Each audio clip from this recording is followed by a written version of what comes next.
Upasaka Upasika sekalian. Semoga Anda semua dalam keadaan sehat, damai, dan bahagia.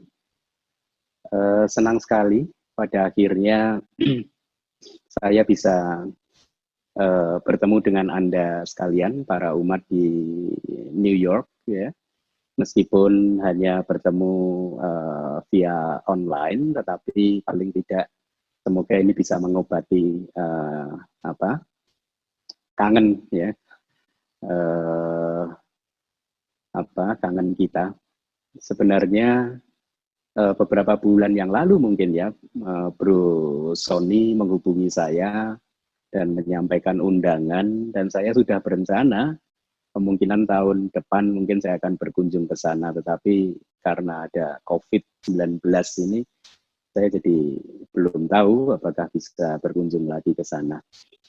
Nah, itu saya mengucapkan terima kasih khususnya kepada Bro Sony Tio yang telah mengundang saya untuk sharing Dhamma pada pagi hari ini waktu New York, atau di Indonesia saat ini jam 9 malam, ya.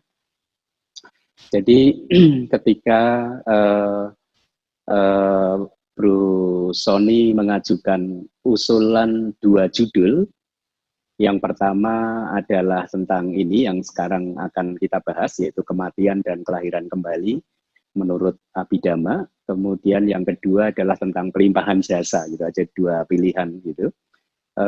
Saya mengambil ini gitu ya, kematian dan kelahiran kembali menurut Abhidhamma, meskipun awalnya agak sedikit terkejut juga karena kemudian berpikir bahwa ternyata mungkin di sana banyak yang menyukai Abhidhamma gitu. Tetapi pilihan saya juga didasari oleh pertimbangan bahwa pengetahuan yang akan kita pelajari pada pagi hari ini itu sangat penting sekali, ya. Penting sekali untuk meningkatkan pandangan benar kita terhadap kehidupan, ya. Karena hanya dengan pandangan yang benar sajalah kita akan bisa semakin menikmati kehidupan ini dengan penuh kedamaian. Semakin benar pandangan kita, artinya pandangan itu ya pandangan kita terhadap kehidupan ini, maka semakin meningkat kualitas kehidupan kita.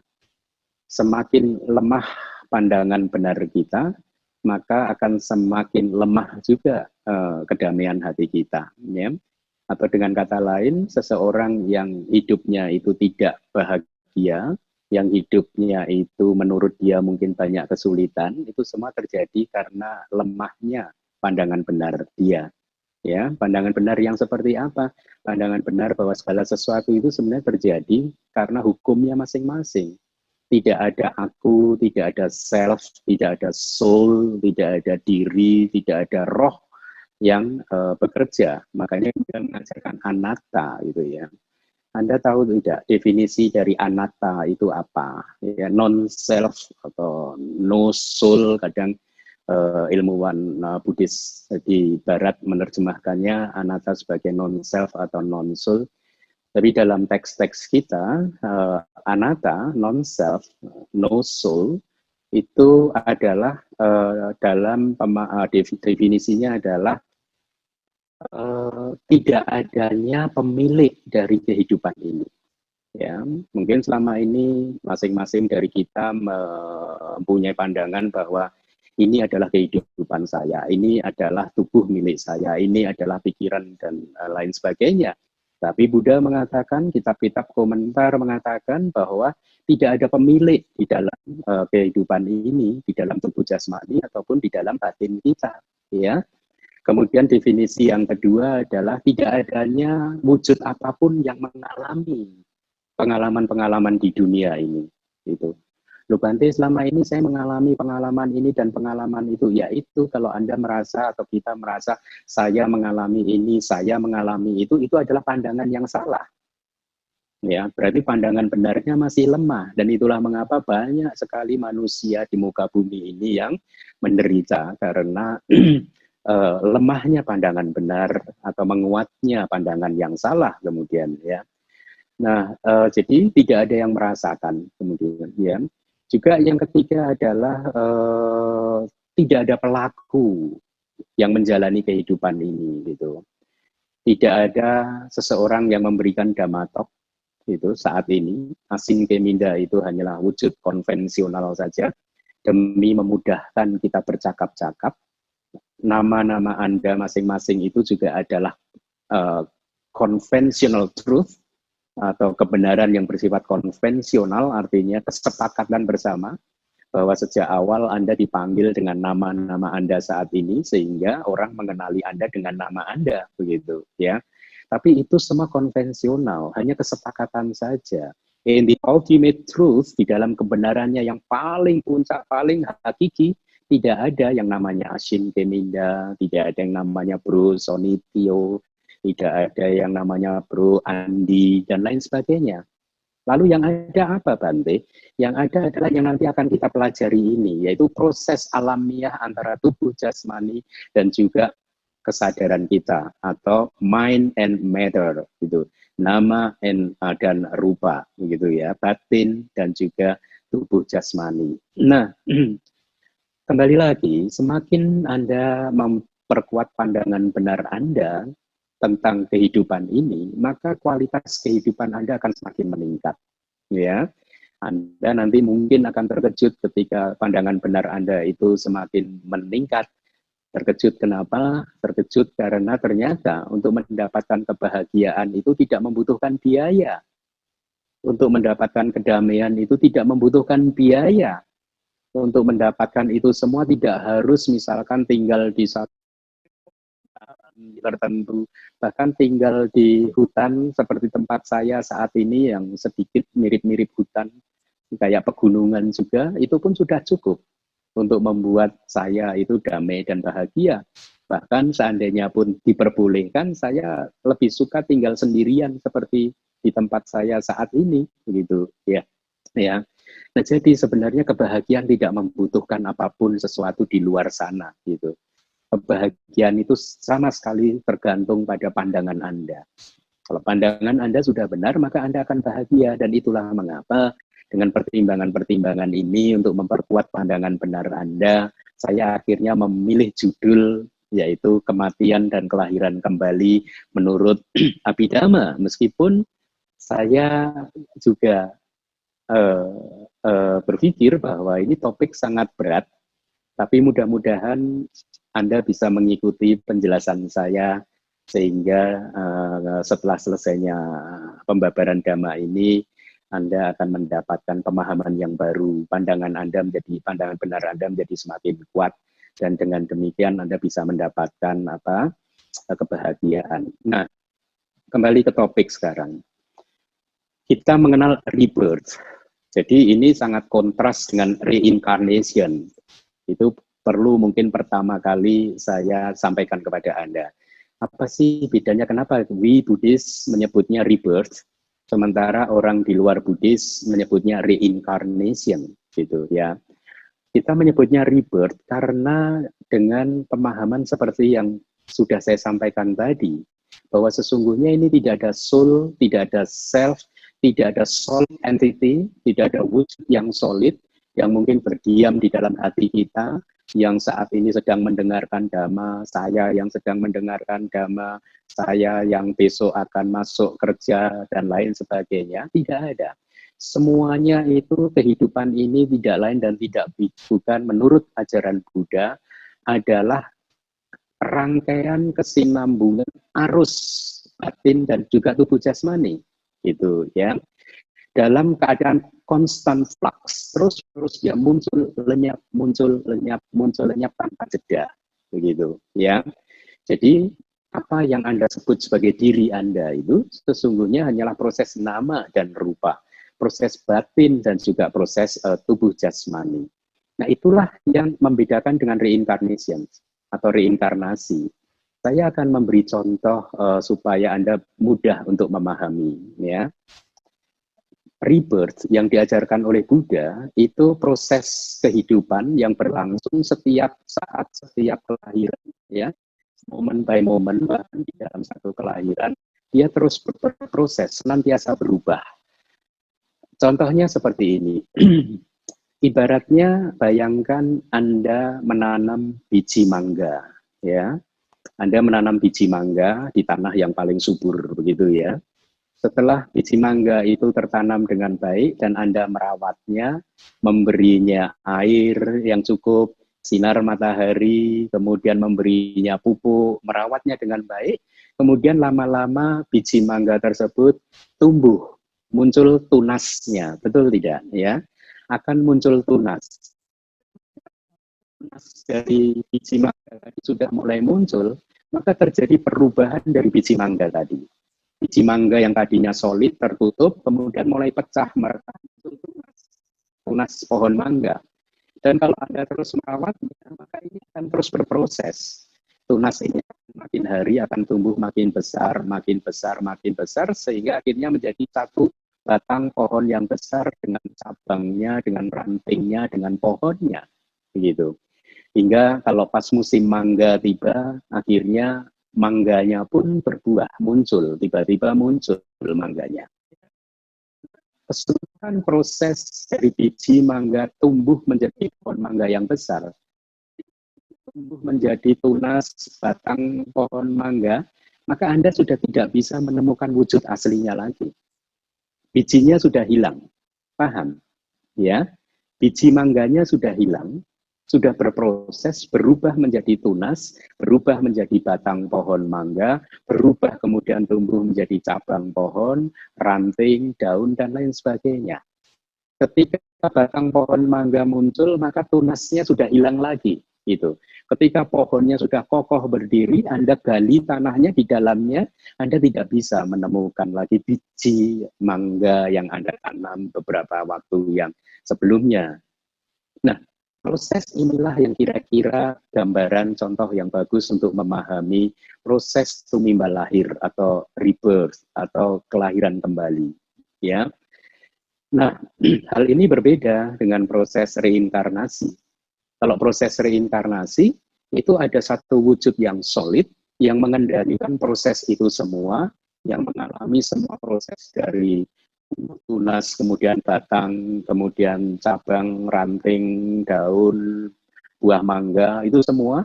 Ada satu wujud yang solid, yang tidak berubah, yang mengalami itu semua, yang mengendalikan itu semua, yang merasakan itu semua. Atau dengan kata lain, biji mangganya itu tidak pernah hilang. Gitu. Ia tetap bertahan ketika bahkan sudah berubah menjadi pohon mangga yang besar saja, sedemikian besarnya, biji mangganya tetap di dalam tanah. Dia menjadi sumber dari segala proses yang ada di pohon tersebut. Itu adalah gambaran untuk reinkarnasi. Nah, Buddha adanya wujud yang solid seperti itu, ya. Jadi, kembali lagi, kehidupan, kelahiran kembali, dan kematian tidak lain dan tidak bukan hanyalah proses yang antara tubuh jasmani dan juga batin yang muncul dan lenyap, muncul dan lenyap. Nah, selanjutnya, saya akan sampaikan kepada Anda bahwa kita ini bukan satu-satunya makhluk yang ada di muka bumi ini, gitu. Ya, ada banyak makhluk di dalam muka bumi ini. Mungkin kalau sebagian dari Anda selama ini hanya mengenal ada alam manusia mungkin ya, tapi saya yakin kalau umat Buddha tidak ya. Tapi ada saja mungkin yang masih memahami hanya ada alam manusia, kemudian alam neraka dan alam surga. Tapi menurut ajaran Buddha tidak sesederhana itu. Ya, di dalam satu sistem kehidupan, sistem tata dunia, di dalam satu world system, itu ada 31 bumi atau 31 alam kehidupan. Bumi ini tidak lain hanyalah satu tempat yang untuk mengakomodasi kualitas dari kesadaran kita, kualitas dari batin makhluk-makhluk tertentu. Kalau kualitas dari batin satu makhluk adalah kasar, penuh dengan kilesa, maka bumi yang cocok buat mereka adalah di alam bawah. Bisa di alam neraka, alam hantu, kelaparan, alam asura, alam binatang. Tapi kalau kualitas batinnya itu lembut, maka dia bisa berada di tempat yang cocok untuk mengakomodasi kualitas tersebut, yaitu bisa di alam manusia, atau 6 alam surga, atau bahkan bagi mereka yang menguasai jana, bisa berada atau terlahir di alam Brahma, materi halus, dan Brahma yang tanpa tubuh jasmani. Gitu.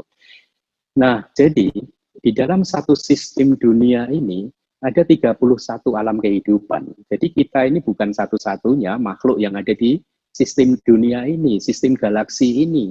Dan Buddha mengatakan di alam semesta ini terdapat tidak terhitung ratusan ribu sistem dunia. Berarti ada banyak sekali manusia di sistem dunia yang lain, ada banyak sekali dewa-dewa di sistem yang dunia yang lain juga, ya. Nah, dari semua makhluk ini tadi, bisa kita kelompokkan menjadi 3 kelompok makhluk. Kelompok yang pertama adalah makhluk yang memiliki 5 agregat, atau 5 kanda, itu bahasa Palinya, panca kanda. Seperti kita, manusia, yaitu kita ini mempunyai 5 agregat. Sesungguhnya kita itu tidak lain dan tidak bukan, ya hanyalah proses 5 agregat ini saja, begitu. Tetapi ada juga makhluk yang mempunyai 4 agregat, ya, yaitu makhluk yang tidak memiliki tubuh jasmani. Brahma yang tidak memiliki tubuh jasmani, arupa Brahma. Itu adalah makhluk yang hanya memiliki 4 agregat. Dia tidak mempunyai tubuh jasmani, ya. Kemudian kelompok yang ketiga adalah makhluk yang hanya memiliki 1 agregat saja, ya, yaitu rupa kanda saja, agregat materi saja. Makhluk ini adalah makhluk yang disebut sebagai asanya sata, makhluk tanpa batin, gitu terjemahannya, gitu ya. Jadi dia hanya mempunyai tubuh jasmani saja, ya. Alamnya atau buminya dia alam Brahma, materi halus di atas sana, begitu. Nah, jadi inilah 3 kelompok besar dari makhluk hidup. Karena kita adalah manusia, maka pembahasan saya malam hari ini akan saya batasi hanyalah pembahasan tentang makhluk-makhluk yang memiliki 5 agregat, yaitu kita, ya. Nah, Buddha juga mengatakan dari 31 alam itu tadi, 31 bumi di dalam satu sistem tata dunia, itu ada 26 bumi yang sudah pernah kita tinggali. Dari 31, hanya 5 bumi yang kita belum pernah lahir di sana. Kenapa? Karena 5 bumi ini khusus hanya untuk anagami, yaitu namanya Sudawasa, atau bumi kediaman murni. Jadi 5 tingkatan alam kehidupan ini khusus hanya untuk menampung anagami. Dan anagami ketika lahir di 5 bumi ini, dia tidak akan keluar dari alam Sudawasa ini. Dia akan mencapai tingkat kesucian arahat di sana, sehingga dia tidak pernah kembali lagi. Dari faktanya kita masih kembali lagi ke alam manusia, itu artinya kita belum pernah ke sana, gitu. Oleh karena itu, dari 31 alam bumi, kita sudah pernah berada 31 dikurangi 5, yaitu 26 bumi. Nah, kita sudah mengembara di 26 bumi ini sejak awal samsara yang titik awalnya tidak diketahui. Yang ujung titik pertamanya itu tidak diketahui lagi. Kenapa? Karena saking lamanya, demikian kata Buddha. Awal dari samsara itu adalah siklus kelahiran dan kematian kita itu. Awal kapan kita muncul pertama kali, lahir pertama kali, itu awalnya sudah tidak bisa diketahui lagi. Saking lamanya, gitu ya. Saking lamanya.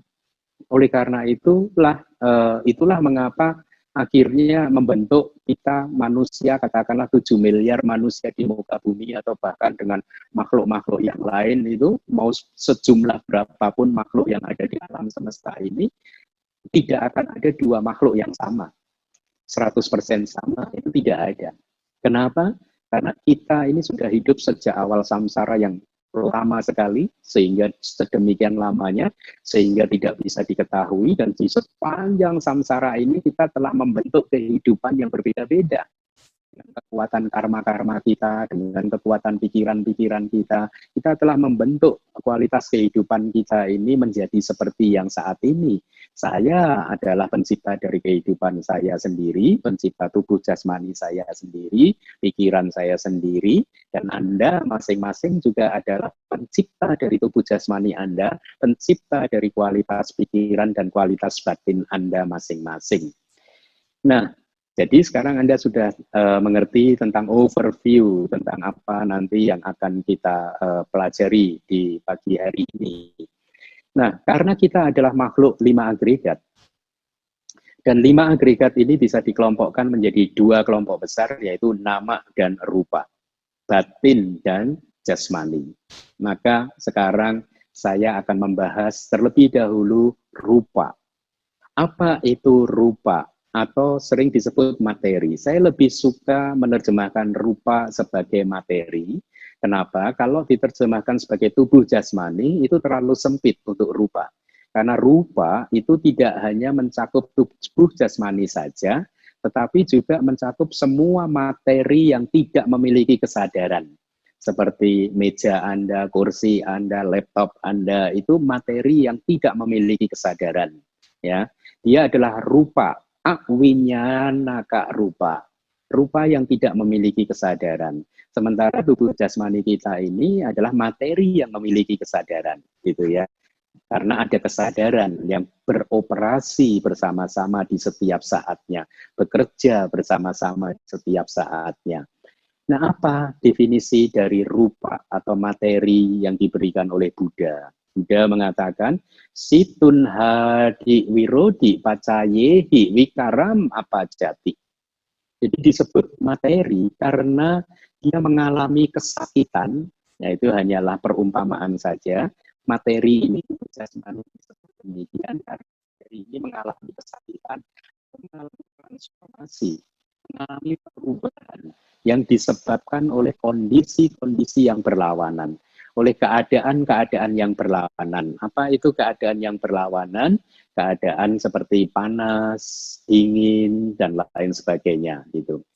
Nah, transformasi yang dimaksudkan di dalam definisi ini adalah perubahan bentuk yang terjadi saat kita terkena, katakanlah, keadaan yang berlawanan tadi. Jadi Anda bayangkan kalau Anda, tubuh jasmani Anda terkena panas, panas matahari, maka akan memunculkan reaksi di dalam kulit Anda. Mungkin kulit Anda mendadak gelap, dan lain sebagainya. Kalau terbawa dingin pun kulit Anda akan bereaksi dengan cara yang berbeda, mengalami perubahan gitu. Atau kalau mengalami kelaparan, lapar, haus, dahaga, maka tubuh berubah. Contoh yang paling gampang kalau Anda melihat mungkin anak Anda itu kelaparan, dia wajahnya akan berubah, mungkin terlihat pucat dan lain sebagainya begitu. Atau terkena gigitan lalat, serangga dan lain-lain, kena angin, kena terik matahari tadi ya, terus gigitan binatang-binatang yang lain, dia akan terlihat jelas perubahannya. Ya, nah batin tidak bisa terlihat jelas perubahannya. Itulah mengapa definisi dari rupa atau materi atau mungkin tubuh jasmani adalah dhamma yang mengalami transformasi karena yang disebabkan oleh keadaan-keadaan yang berlawanan seperti panas, dingin, lapar, dahaga, gigitan nyamuk, gigitan serangga, dan lain sebagainya. Nah, dulu di masa lalu ada para guru yang mencoba untuk menyanggah gitu ya, loh batin kan juga mengalami transformasi. Kenapa batin tidak dimasukkan di dalam definisi rupa gitu? Kemudian guru-guru kitab komentar menjawab, ya, batin memang mengalami perubahan. Tetapi definisi tentang materi tadi adalah secara spesifik itu merujuk kepada perubahan-perubahan yang nyata saja, gitu ya. Perubahan yang bisa gamblang terlihat oleh mata, gitu. Batin kita perubahannya tidak mudah dilihat. Tidak semudah kita mengamati perubahan tubuh jasmani kita, betul kan ya? Contohnya, seringkali mungkin banyak orang yang mengidentifikasikan dirinya itu adalah batin dia. Batin dia adalah dirinya, sementara ada orang yang mengidentifikasikan tubuh jasmaninya adalah diri dia, begitu ya. Nah, kita lihat, kalau Anda melihat foto Anda ketika masih kecil, ya, foto-foto masa lalu Anda ketika Anda masih kanak-kanak, Anda bisa dengan mudah mempunyai persepsi bahwa itu adalah Anda ketika kanak-kanak. Kenapa? Alasannya apa? Kalau ditanya, ya karena lihat itu saya masih kecil, tubuh saya masih kecil gitu ya. Jadi perubahan tubuh jasmaninya terlihat, tetapi Anda tidak akan bisa melihat perubahan dari kualitas batin Anda. Ya, tidak ada foto yang bisa mendokumentasikan perubahan kualitas batin Anda. Ya, jadi itulah definisi dari rupa. Ya, kemudian tentang batin. Ya, definisi nama atau batin di sini terdiri sesungguhnya dari dua dhamma, yaitu cita dan cetasika, kalau Anda sudah pernah mendengarnya. Cita itu adalah kesadaran, cetasika itu adalah faktor mental. Di perasaan, emosi-emosi Anda, meta, karuna, mudita, upeka, sati, mindfulness Anda, dan lain sebagainya itu sesungguhnya adalah faktor mental. Ya, dia itu bukan kesadaran, dia adalah faktor mental yang muncul bersama-sama dengan kesadaran. Nah, tapi secara umum saja, karena kita tidak mempunyai cukup waktu, saya akan sampaikan definisi dari batin, atau cita khususnya. Definisinya adalah aramanang cinte titik citang. Ya. Oleh karena memikirkan objek, maka disebut kesadaran. Ya. Inilah yang sering disalahpahami oleh para guru ketika membaca definisi dari cita adalah aramanang cinte titik citang. Oh, berarti kesadaran itu memikirkan sesuatu. Bukan. Kesadaran kita itu tidak memikirkan sesuatu. Ya. Nah, kita harus membuka kitab komentarnya. Kitab komentarnya mengatakan definisinya adalah wisayang wijana titi atau artinya adalah menyadari adanya objek. Jadi kesadaran kita itu ya karakteristiknya hanya menyadari adanya objek. Objek itu apa sih? Ya objek itu ya apa yang Anda lihat, apa yang Anda dengar, apa yang Anda cium dengan hidung Anda, apa yang Anda rasakan dengan lidah, apa yang Anda sentuh dengan kulit, kemudian Anda apa yang Anda pikirkan itu adalah objek.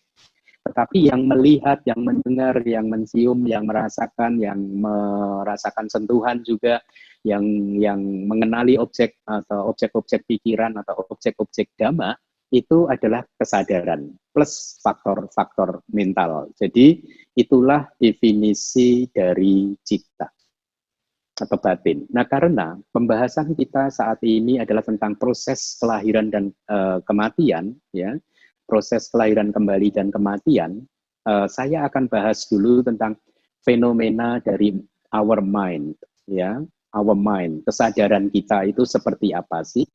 Dengan definisi yang sudah saya berikan tadi, ya,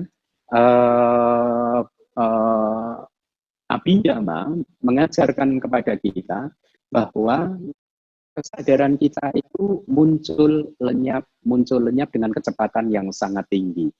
Atau bahasa palinya demikian, anyang upajate citang, anyang citang nirujati. Awici manusam bando nadi soto watati. Artinya, satu kesadaran muncul, satu kesadaran lainnya lenyap. Justru begitu prosesnya. Kesadaran yang saat ini eksis harus lenyap dulu sebelum kesadaran yang lain itu muncul. Gitu. Berlangsung terus seperti itu, seperti arus sungai, kata guru-guru kita. Jadi proses our mind ini muncul lenyap dengan kecepatan yang sangat tinggi, berlangsung terus seperti itu sejak awal samsara yang sudah tidak bisa diketahui lagi, sampai nanti kita di akhir dari kelahiran kita, kalau kita mencapai tingkat kesucian arahat, harus batin kita itu muncul lenyap dengan kecepatan yang sangat tinggi, seperti sungai yang mengalir deras tanpa putus. Dikatakan tanpa putus. Kitab komentar menjelaskan menyatu sedemikian rupa sehingga sulit untuk dilihat jedanya. Begitu. Dia saling seolah-olah bersambungan. Begitu. Itulah batin kita, gitu ya. Nah, jadi atau saya istilahkan bahasa Indonesianya kesadaran. Kesadaran yang telah muncul sebelumnya tadi lenyap. Dan ini mengkondisikan kemunculan kesadaran yang berikutnya. Begitulah kira-kira proses kesadaran kita. Nah, Abhidhamma mengajarkan kepada kita bahwa kesadaran kita itu hanya bisa mengambil satu objek di dalam satu momen, di dalam satu saat, di dalam satu detik, itu hanya bisa mengambil satu objek, tidak bisa mengambil dua objek. Oleh karena itu, ketika Anda benar-benar mendengarkan suara saya, maka pada saat itu Anda tidak bisa melihat saya. Loh, Bante, tapi seolah-olah saya bisa mendengarkan sambil melihat Bante. Iya, tapi proses itu tidak terjadi secara bersamaan. Proses itu terjadi pada momen-momen yang berbeda, ya. Tapi karena keberlangsungannya dengan sangat cepat sekali. Kalau Anda merasa proses melihat dan mendengar terjadi pada proses yang waktu yang bersamaan, itu membuktikan betapa cepatnya kemunculan kesadaran kita. Ya, antara melihat, berpikir, mendengar itu dia bergantian cepat sekali. Dia tidak bertumpukan muncul bersamaan, tidak gitu ya. Nah, itu adalah proses dari kesadaran. Jadi, rangkaian yang berkesinambungan inilah gitu ya, antara proses tubuh jasmani yang sudah saya katakan tadi dan juga proses kesadaran yang sudah saya sampaikan, inilah sesungguhnya yang disebut sebagai kehidupan.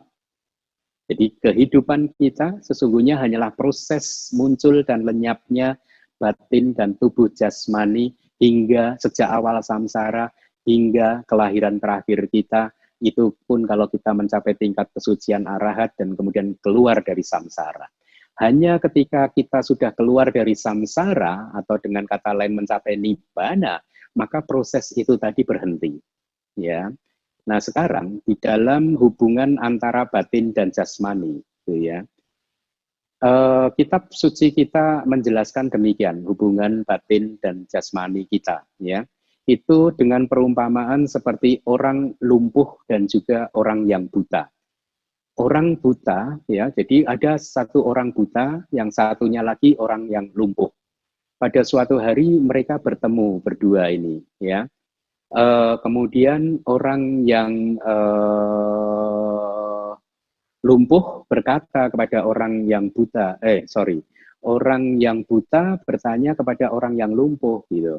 Kenapa kamu tidak pergi ke desa sebelah, di sana ada banyak makanan gitu. Kemudian orang yang lumpuh berkata, saya tidak bisa pergi ke sana karena saya lumpuh gitu. Kemudian orang yang buta berkata, kalau begitu kita bekerja sama gitu. Kamu gendong saya, kemudian saya akan memberikan tanda kapan harus belok kanan, kapan harus belok kiri, kapan harus berjalan lurus, hingga akhirnya kita bisa mencapai tempat tujuan. Gitu. Jadi kerjasama antara orang buta dan orang yang lumpuh inilah akhirnya membuat kedua orang itu bisa mencapai tujuannya, yaitu mendapatkan makanan. Nah, perumpamaan ini dipakai oleh guru-guru kita di kitab-kitab kita, bahwa tubuh jasmani kita ini itu menyerupai orang yang buta tadi, ya. Sementara batin kita menyerupai orang yang lumpuh. Dengan kata lain, karena kita adalah makhluk dengan 5 agregat, maka batin kita tidak bisa muncul tanpa bantuan dari tubuh jasmani kita. Ya, tubuh jasmani juga tidak bisa bergerak tanpa bantuan batin. Karena kita adalah makhluk 5 agregat, maka batin dan tubuh jasmani kita itu bekerja sama sedemikian rupa. Begitu ya. Saya beri contoh. Dulu waktu saya masih muda, karena indera mata saya itu masih sehat, maka kesadaran mata saya untuk melihat itu masih jelas, masih kuat, sehingga saya tidak membutuhkan kacamata. Tetapi seiring bertambahnya usia, indera mata saya menjadi semakin melemah, akhirnya kesadaran mata saya pun juga ikut melemah.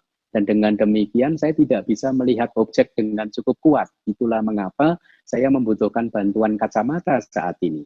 Jadi, karena kita adalah makhluk 5 agregat, maka kualitas batin kita sedikit banyak tergantung pada kualitas tubuh jasmani kita. Ya, kalau tubuh jasmani kita kurang sehat, batin kita sedikit banyak juga akan mengalami gangguan gitu ya. Nah, saya akan minta Wihara di New York untuk menampilkan slide yang pertama tentang pintu dan landasan. beserta realitas hakikinya. Pintu dan landasan yang putih, yap. Nah, Anda lihat, pintu dan landasan beserta realitas hakikinya. Secara ringkas saja saya akan jelaskan. Pintu ya atau landasan dari kolom yang tabel yang sebelah kiri itu adalah fenomena materi yang menjadi physical support untuk kemunculan kesadaran kita. Kita mengenal 6 pintu, yaitu di kolom yang paling kiri, Anda bisa lihat itu pintu mata, berarti dia adalah physical support atau pendukung fisik supaya kesadaran mata kita muncul. Tanpa landasan ya itu ya, itu kebalik ya, maaf. Landasan ya, yang sebelah kiri adalah landasan, jadi ternyata landasannya ada di sebelah kanan gitu. Jadi landasan itu adalah physical support untuk kemunculan kesadaran. Karena kita adalah makhluk yang memiliki tubuh jasmani, maka kesadaran kita tidak bisa muncul kalau tidak ada landasan. Orang yang buta tidak bisa melihat karena landasan matanya rusak. Orang yang tuli tidak bisa mendengar karena landasan telinganya rusak. Landasan ini rupa atau materi atau bagian dari tubuh jasmani, ya. Nah, kalau pintu itu berbeda, ya. Ada sedikit perbedaan. Kalau Anda lihat pintu mata dan landasan mata itu adalah wujudnya sama, yaitu materi transparansi mata. Itu sama. Pintu telinga juga sama dengan landasan telinga. Pintu panca indera yang lain juga sama dengan landasan panca indera yang lain. Tetapi yang keenam berbeda. Pintu batin itu adalah bawangga. Bawangga itu adalah kesadaran faktor kehidupan. Ya, dia adalah mind, dia adalah fenomena mental. Ya, pintu itu adalah fenomena mental begitu. Nah, landasan jantung yang keenam adalah fenomena materi. Jadi landasan itu keenam-enamnya adalah fenomena materi, sementara pintu itu yang keenam itu bukan fenomena materi tetapi mental atau batin. Nah, apa bedanya landasan dan pintu? Landasan adalah tadi saya katakan physical support untuk kemunculan dari kesadaran kita, untuk kemunculan dari our mind, gitu ya. Sementara pintu, yaitu seperti pintu pada umumnya, pintu adalah titik di mana orang yang ada di dalam bisa keluar bertemu dengan orang yang ada di luar. Pintu di dalam konteks Abhidhamma ya adalah titik di mana batin kita bisa menemui objeknya yang ada di luar. Kesadaran mata kita untuk melihat dia bertemu dengan objek mata itu di pintu mata, adanya di kornea, di tengah-tengah kornea mata kita. Ya, demikian pula dengan pintu telinga, adanya di tengah-tengah telinga kita, di dalam telinga, lubang telinga kita. Demikian secara singkat itu penjelasan tentang landasan dan pintu. Nah, next slide saya harap ditampilkan tentang perumpamaan korek api. Nah, di sini saya sampaikan perumpamaan korek api gesek, ya, untuk menggambarkan kepada Anda tentang bagaimana proses kemunculan kesadaran itu. Bagaimana proses kemunculan batin Anda, atau mungkin secara awam sering disebut sebagai kemunculan pikiran Anda, gitu ya. Sebenarnya kesadaran kita itu muncul begitu terjadi benturan antara landasan ya dengan objek-objeknya masing-masing. Ketika landasan mata berbenturan dengan objek mata, maka efeknya kesadaran mata mampu melihat objeknya. Ketika landasan telinga berbenturan dengan suara, maka kesadaran telinga akan muncul. Kemunculan dari kesadaran mata, kesadaran telinga, kesadaran hidung atau your mind itu tidak lain itu seperti dalam perumpamaan korek api gesek. Anda bayangkan ketika kotak korek api yang berwarna hitam itu dan batang korek api yang ujungnya berwarna merah itu Anda gesek, jadi benturan antara keduanya, maka dari benturan tadi apinya muncul. Demikianlah sebenarnya proses kemunculan dari kesadaran. Gitu. Jadi ketika terjadi benturan antara objek dan landasan itu tadi, maka kesadaran itu muncul. dan itu tidak ada penguasanya, tidak ada yang memerintahkannya untuk muncul, tidak ada yang mengalami proses melihat, mengalami proses mendengar, dan lain sebagainya. Itulah mengapa ini proses ini adalah anatta, non-self, tidak ada roh, tidak ada diri, tidak ada aku, ya. Yang ada hanyalah proses alamiah munculnya api sebagai akibat dari gesekan antara kotak korek api dan batang korek api. Atau dengan perumpamaan yang lain, proses itu di kitab-kitab kita memberikan perumpamaan ini sebagai permukaan genderang, gitu. Mata kita itu permukaan genderang. Kemudian objek dari penglihatan kita, objek dari mata kita itu diibaratkan permukaan itu permukaan drum akan muncul suara. Nah, suara yang dihasilkan hasil apa benturan antara stick drum dan permukaan itu adalah kesadaran. Jadi inilah anatta gitu. Atau contoh yang lain adalah mata kita itu diibaratkan seperti permukaan cermin. Kemudian objek mata kita itu diibaratkan seperti wajah. Jadi kalau Anda berada di depan cermin, ya, wajah Anda ada di depan cermin, katakanlah wajah Anda itu objek mata, cermin itu adalah mata. Ketika terjadi benturan berhadapan-hadapan seperti itu, maka efeknya apa? Yang wajah Anda terpantul, refleks dari cermin tadi, ya. Nah, yang muncul dari cermin tadi itu adalah kesadaran kita.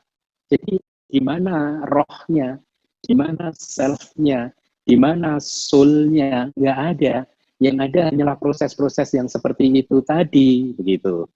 Nah, mohon ditampilkan next slide.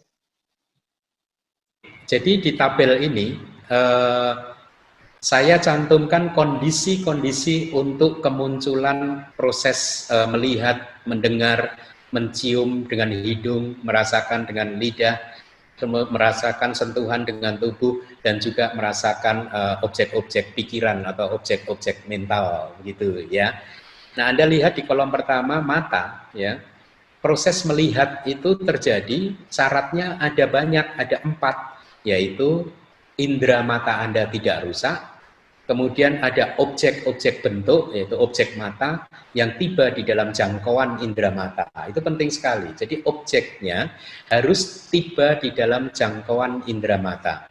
Kenapa? Karena kalau tidak tiba di dalam jangkauan indera mata, maka tidak terjadi proses melihat, tidak terjadi gesekan antara batang korek api dan kotak korek api tadi. Akhirnya tidak ada proses melihat. Saya beri contoh. Ya, contohnya apa yang ada di belakang saya itu ada Buddha Rupang. Objek bentuk sebenarnya, objek mata. Mungkin Anda bisa melihat objek mata atau Buddha Rupang di belakang saya karena Buddha Rupang itu masuk dalam jangkauan indera mata Anda. Tetapi karena Buddha Rupang tadi tidak masuk dalam jangkauan indera mata saya, maka saya tidak bisa melihat Buddha Rupang. Demikian pula suara saya ini, ya, Anda bisa mendengar suara saya karena suara saya masuk dalam jangkauan telinga Anda. Tetapi orang-orang di luar rumah Anda, tetangga-tetangga Anda tidak bisa mendengarkan suara saya karena suara saya berada di luar jangkauan indera telinga kita. Nah, poinnya adalah Anda nanti bisa share ke teman-teman tabel ini. Proses melihat, mendengar, dan seterusnya sampai proses berpikir itu adalah fenomena yang berkondisi. Ketika salah satu syarat di tabel tersebut di layar ini tidak ada, maka prosesnya akan terganggu, kualitasnya akan terganggu. Ya, inilah mengapa dikatakan sebagai anatta. Ya. Nah,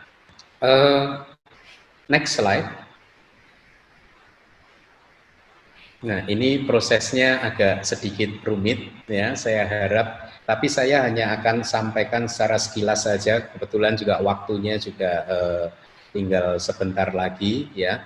Saya sampaikan ini adalah proses kognitif pintu mata ketika mata kita, kesadaran mata kita melihat objek mata, ya.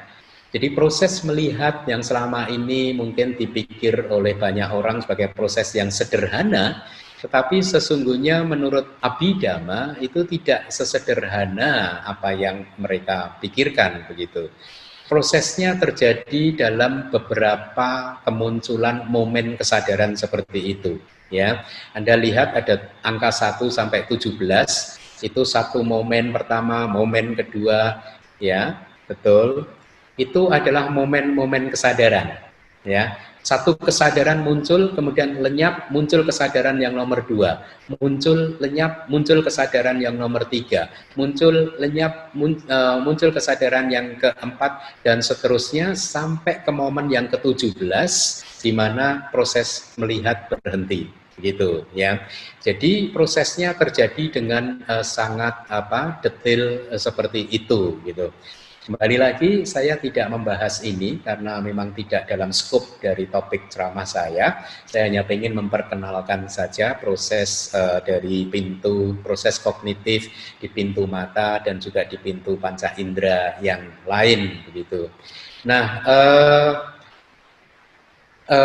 tetapi begini, ketika satu proses kognitif pintu mata itu tadi muncul, sesungguhnya batin kita belum mengenali, oh saya melihat mobil atau saya melihat laptop dan lain sebagainya, belum. Proses mengenali bahwa saya melihat laptop itu muncul dari proses di batin kita, di hati kita, di hadaya wadu prosesnya terjadinya, ya, yaitu proses pintu batin. Ya, jadi ketika kita melihat, sesungguhnya kita tidak mengenali objeknya itu apa. Ketika kita mendengar pun juga kita tidak mengenali suara yang kita dengar itu apa. Semua proses untuk mengenali itu tadi terjadi di pintu batin, begitu ya. Nah, mohon slide berikutnya. Sebentar. Anda perhatikan di momen nomor 9 sampai nomor ke-15 itu ada yang disebut jawana, ya. Jawana ini adalah momen yang sangat penting karena menentukan kualitas kedamaian dan kebahagiaan kita. Ya, jadi di momen jawana inilah ada 7 momen karma diciptakan. Jadi terciptanya benih-benih karma itu terjadi di momen jawana tadi, yaitu tersebut, yaitu ada 7 momen ya yang muncul, lenyap, muncul, lenyap, muncul, lenyap, gitu. Mohon ditampilkan next slide. Selanjutnya, slide lagi selanjutnya. Ya, nah ini adalah jawana tadi. Ya, ada 7 jawana. Ini di mana karma itu tercipta. Jadi kalau Anda sedang memikirkan sesuatu, memikirkan apa yang Anda lihat, memikirkan apa yang Anda dengar, maka di dalam satu proses kognitif, di dalam rangkaian, di dalam tabel tadi, ada 7 momen kesadaran yang muncul dan lenyap, yang di tabel tersebut disebut sebagai J1 sampai J7. Jawana pertama, jawana kedua, jawana ketiga. Ya. Nah, jawana yang pertama atau kehendak atau cetana yang ada di jawana pertama itu disebut sebagai karma yang buahnya efektif atau buahnya muncul di kehidupan kali ini. Jadi ada karma-karma yang Anda lakukan yang buahnya harus muncul di kehidupan kali ini. Kalau dia tidak muncul, maka dia menjadi ahosi, dia menjadi tidak berpotensi lagi, gitu.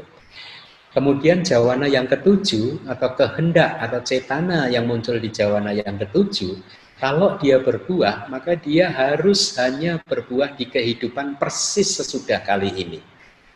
Kalau kehidupan kita yang kali ini kita istilahkan saja sebagai kehidupan yang pertama, maka kehidupan yang setelah kali ini kita istilahkan saja sebagai kehidupan yang kedua, maka kehendak atau cetana yang muncul di jawana yang ke-7, kalau dia berbuah, maka dia hanya akan berbuah di jawana yang di kehidupan yang kedua. Sementara itu 5 jawana yang di tengah, ya, itu kalau dia berbuah, maka dia akan berbuah mulai di kehidupan yang ketiga. Jadi setelah kehidupan kita saat ini adalah yang kedua, kemudian sesudahnya adalah kehidupan yang ketiga. Jadi dia lifespan-nya atau lifetime-nya itu mulai muncul di kehidupan yang ketiga, seterusnya sampai di kehidupan kita yang terakhir, seandainya kita nanti mencapai tingkat kesucian arahat. Itulah mengapa meskipun seseorang sudah mencapai tingkat kesucian arahat, dia masih juga tetap mengalami atau memetik buah karmanya. Buddha pun juga masih memetik buah karmanya. Bisa jadi itu muncul dari benih yang diciptakan di kalpa-kalpa yang sebelumnya. Nah, jadi itulah proses terbentuknya karma. Nah, dari karma-karma itulah kita mengembara di dalam samsara. Dari kekuatan karma itu tadilah kita terus-menerus lahir, meninggal dunia, lahir, meninggal dunia, lahir, meninggal dunia, demikian seterusnya akan berlangsung seperti itu sampai selama kita belum keluar dari samsara. Ya, nah cukup slide-nya. Terima kasih, Bu Sony. Kita lanjutkan. Jadi tadi sudah saya demonstrasikan bagaimana karma itu tercipta di dalam rangkaian batin kita. Ya, nah sekarang kita membahas tentang bagaimana terjadinya kematian. Ya. Jadi proses kematian atau proses kognitif kematian itu adalah proses apapun yang bisa muncul dari proses pintu panca indera tadi, pintu mata, pintu panca indera yang lain, atau juga murni dari proses pintu batin, ya. Jadi proses apapun yang ketika proses itu berakhir, maka kematian terjadi. Kematian itu adalah kemunculan dari kesadaran kematian, gitu ya. Nah, mungkin next slide ya, ini ada ya, yang lampu minyak ya, Bro Sony. Ada ya? Ada. Iya, itu. Saya sertakan slide terjadinya kematian, ya. Jadi ini sangat terjadinya kematian menurut ajaran Buddha itu bisa terjadi karena salah satu dari 4 sebab tersebut, yaitu habisnya rentang kehidupan. Artinya rentang kehidupan itu adalah rentang kehidupan di alam-alam tertentu. Seperti kita alam manusia itu rentang kehidupannya sudah terbatas. Ya, kalau kitab-kitab kita mengatakan antara 80 sampai 100 tahun di zaman yang sekarang. Tapi rentang kehidupan di alam-alam yang lain berbeda, ya. Ada yang bahkan satu rentang kehidupan ketika Anda terlahir di alam Brahma, Anda akan hidup di alam Brahma itu selama katakanlah 1 kalpa, 2 kalpa atau bahkan lebih. Ya, nah jadi ketika rentang kehidupan tadi habis, maka kematian bisa terjadi. Atau yang kedua, kematian terjadi karena habisnya kekuatan karma produktif tadi yang tercipta di jawana tadi. Ya, jadi ketika kita lahir sebagai manusia di kelahiran kita kali ini, di detik pertama ketika terjadi pembuahan kelahiran kembali di kandungan mamah kita, itu muncul kelahiran kembali dari kita karena dorongan sebuah karma yang produktif. Ya, disebut sebagai karma yang produktif karena memproduksi kelahiran kembali. Nah, karma, benih karma ini mempunyai kekuatan yang terbatas, mempunyai kekuatan yang tertentu. Itulah mengapa ada seorang manusia yang lahir hanya berumur pendek sekali, ketika lahir bayi langsung meninggal. Ada juga orang yang lahir usianya panjang, karena kekuatan karma produktifnya berbeda-beda. Kemudian kematian juga bisa terjadi kalau nomor 1 dan nomor 2 itu muncul bersamaan. Jadi karma produktifnya habis bersamaan dengan habisnya rentang kehidupan. Yang keempat, karena adanya intervensi dari karma penghancur, bukan karma produktif, maaf. Ada karma penghancur yang lain yang mengintervensi, gitu ya. Contohnya Dewa Data, kalau Anda ingat kejadiannya Dewa Data, ya, sesungguhnya rentang kehidupannya masih panjang, tetapi karena dia melakukan karma buruk yang bersifat penghancur, maka karma buruk memecah belah sangga itu menghancurkan karma produktifnya dan seketika dia meninggal dunia, tertelan bumi, masuk ke neraka, gitu ya. Nah, proses terjadinya kematian ini diberikan perumpamaan oleh para guru kita seperti matinya lampu minyak, seperti yang di dalam gambar tadi.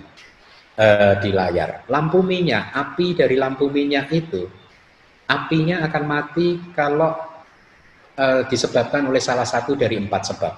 Ya, 1, karena sumbunya habis, rentang kehidupannya habis. Kalau sumbunya habis, apinya mati. Kedua, karma produktifnya habis, minyaknya habis. Kalau minyaknya habis, apinya mati. Atau minyak dan sumbu habis bersamaan.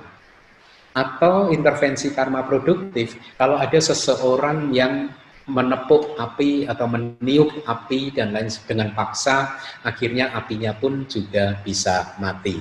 Nah, itulah proses kematian. Mohon ditampilkan next slide. Ya, Anda lihat itu.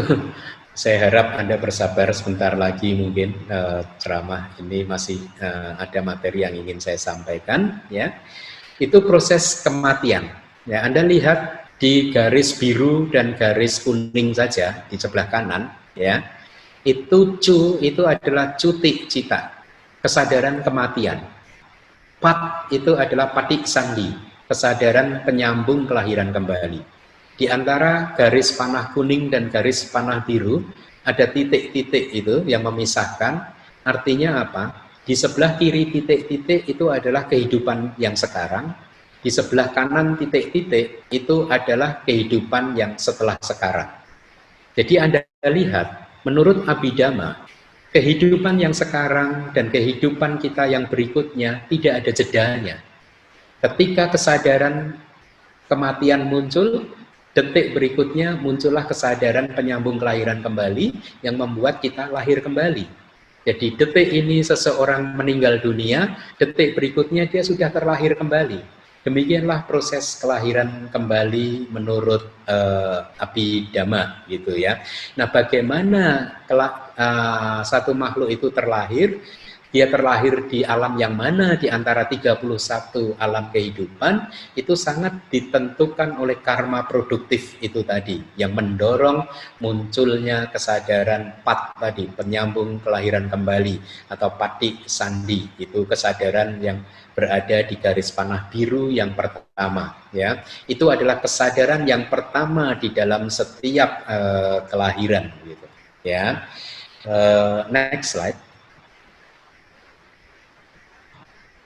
Nah, ini juga tabel tentang variasi-variasi kematian dan kelahiran kembali, ya. Ada banyak sekali variasinya. Anda hanya perhatikan saja, itu ada 2 warna yang berbeda, warna putih dan warna abu-abu. Warna putih itu adalah kelahiran yang sekarang, warna abu-abu itu adalah kelahiran yang berikutnya. Jadi, ya, kelahiran yang berikutnya bisa muncul ya dengan variasi-variasi yang seperti itu, yang nanti mungkin boleh dibagikan oleh Bro Sony ke teman-teman supaya bisa melihat prosesnya dengan lebih jelas lagi. Next slide. Tabel 9. Kalau tadi adalah proses kematian yang muncul di pintu mata, pintu panca indera, ini adalah proses kematian yang muncul melalui pintu batin. Ya, juga sama, ada tabel yang putih dan tabel yang abu-abu. Jadi intinya satu kehidupan dan kehidupan yang lain sambung menyambung seperti arus sungai yang tanpa putus, gitu ya. Nah, begini, ketika seseorang meninggal dunia, ketika berada di dalam proses kognitif yang ada di tabel itu tadi, ya, atau dengan bahasa awamnya di detik terakhir dari kehidupan seseorang, persis sebelum dia meninggal dunia, akan ada cukup slide-nya, terima kasih. Ya, terima kasih. Jadi di detik terakhir ketika seseorang hendak meninggal dunia, di detik-detik paling terakhir, akan muncul salah satu dari 3 objek ya yang akan menentukan kelahiran kembali dia. Apakah dia lahir di alam yang bawah atau alam manusia, alam surga, alam Brahma dan lain sebagainya itu ya.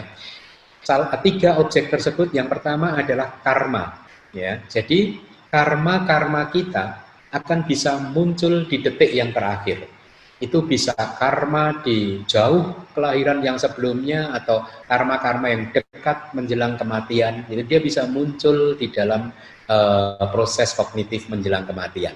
Ya, karma ini tidak lain adalah kehendak. Jadi meskipun Abhidhamma mengajarkan ada satu karma perbuatan kita, kehendak yang kita lakukan katakanlah 1 triliun tahun yang lalu, kalau karma ini mau berbuah dengan memunculkan kelahiran kembali, maka di detik terakhir dari kelahiran kita ini, kehidupan kita ini, karma tersebut muncul seolah-olah dengan sangat nyata sekali.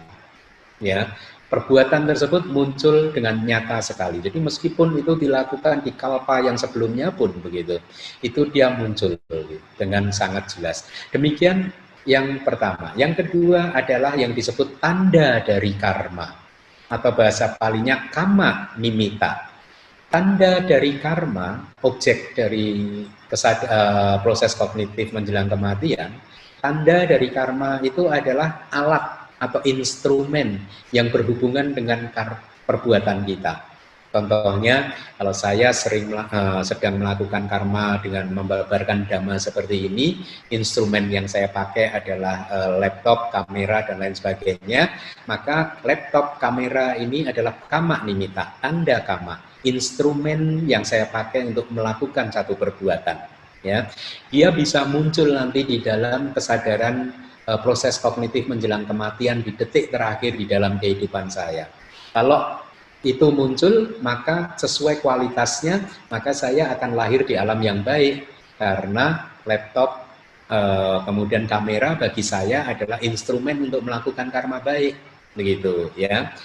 Kemudian yang ketiga adalah gati nimita. Gati nimita itu adalah tanda tujuan kelahiran.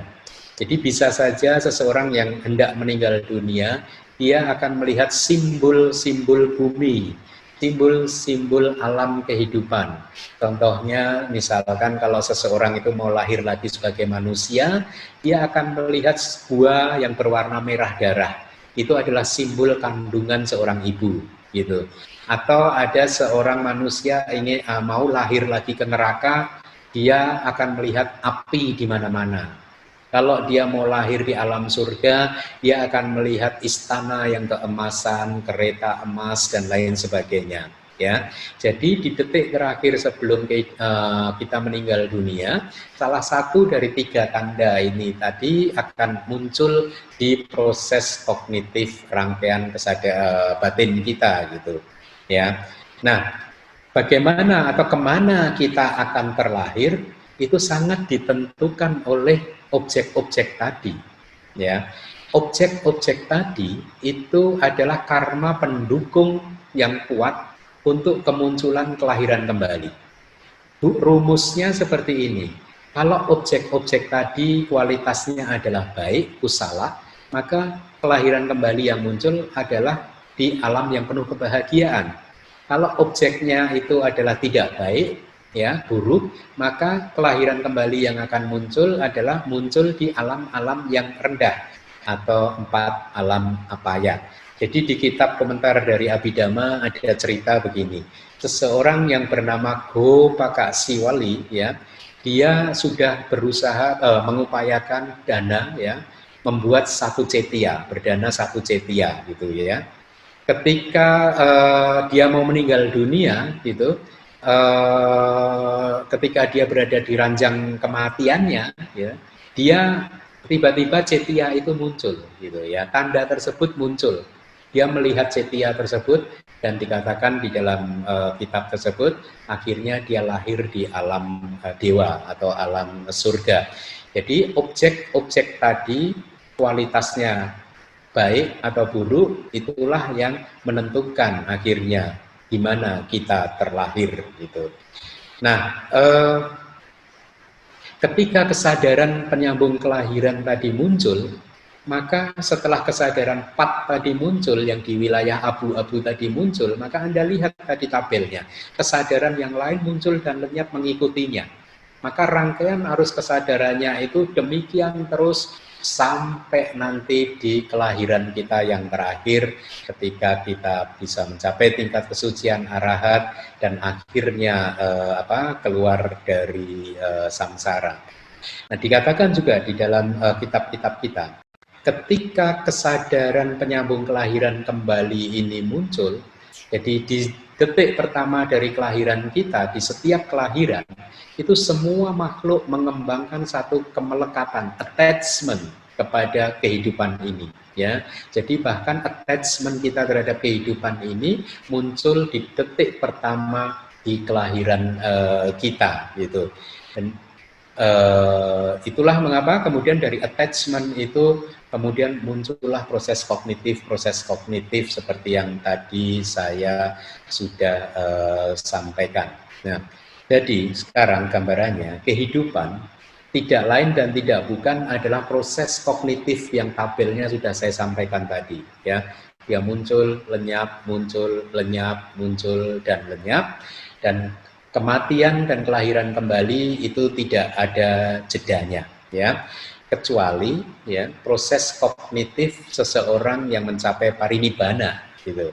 Seorang arahat, seorang Buddha, seorang Paceka Buddha, di dalam kesadaran menjelang kematiannya, proses kognitif menjelang kematiannya, dia tidak mengambil objek-objek itu tadi, tetapi dia mengambil objek yang lain. Dan oleh karena itu setelah kematiannya, beliau tidak memunculkan kelahiran kembali, karena kematian beliau tidak diikuti dengan kelahiran kembali. Begitu beliau meninggal dunia, para Buddha, Paceka Buddha, Arahat meninggal dunia. Setelah meninggal dunia, pancakan bagi beliau. Beliau mencapai apa yang disebut akmata, the deathless, satu keadaan yang tanpa kematian. Kenapa tanpa kematian? Karena dia tidak lahir. Karena setiap ada kelahiran, maka akan ada kematian. Ya, karena kita sudah lahir, maka satu hari nanti kematian akan muncul. Kalau kita tidak ingin meninggal dunia, maka jangan lahir. Itulah yang dialami oleh seorang arahat, Paceka Buddha, dan juga seorang Buddha. Baik, saya rasa demikian yang bisa saya sampaikan. Semoga Anda bisa menangkap, memahaminya dengan jelas, ya, dan semoga apa yang saya sampaikan bisa meningkatkan pandangan benar Anda, dan semoga kebajikan yang sudah Anda kumpulkan selama mendengarkan ceramah Dhamma ini bisa menjadi kondisi bagi Anda untuk mencapai magga, pala, dan nibbana secepatnya.